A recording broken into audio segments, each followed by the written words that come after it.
দিদি, দক্ষিণ কলকাতায় দাঁড়িয়ে কি বলবে মানুষের জন্য? মানুষের ভালোবাসা পাচ্ছ, বিভিন্ন জায়গায় দেখছি মানুষ তোমার একটা গ্রহণযোগ্যতা তৈরি হয়ে গেছে, তো কি বলতে চাও মানুষের কাছে?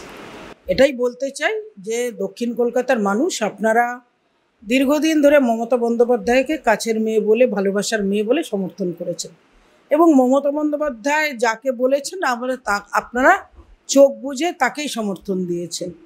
আপনাদের অনেক দিন ধরে আজকে যারা দক্ষিণ কলকাতার মধ্যে বিভিন্ন বিধানসভা থেকে বিধায়ক আছে বা মন্ত্রী আছে, তাদের প্রতি মানুষের ক্ষোভ আছে, কিন্তু আপনারা যারা দিদিকে ভালোবাসেন, দিদির কারণে তাদেরকে সমর্থন দিয়ে রেখেছেন।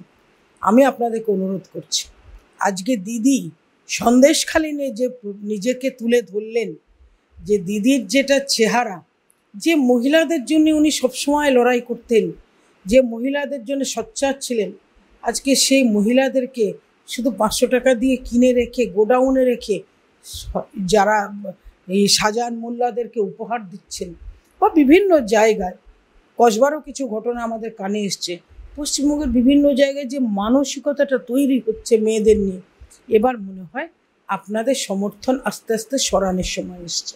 ভারতীয় জনতা পার্টি নরেন্দ্র মোদীজির নেতৃত্বে এবারে আবার তৃতীয়বারের সরকার গঠন হবে এবং বিশাল সংখ্যা নিয়ে সেই সংখ্যা সরকার হবে।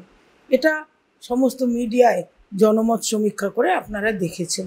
সেই হিসেবে আমাদের এটাই বক্তব্য যে লোকসভার নির্বাচনে এমনই একজন সাংসদ পাঠান যিনি 5 বছর দক্ষিণ কলকাতার জন্য কাজ করতে পারবেন।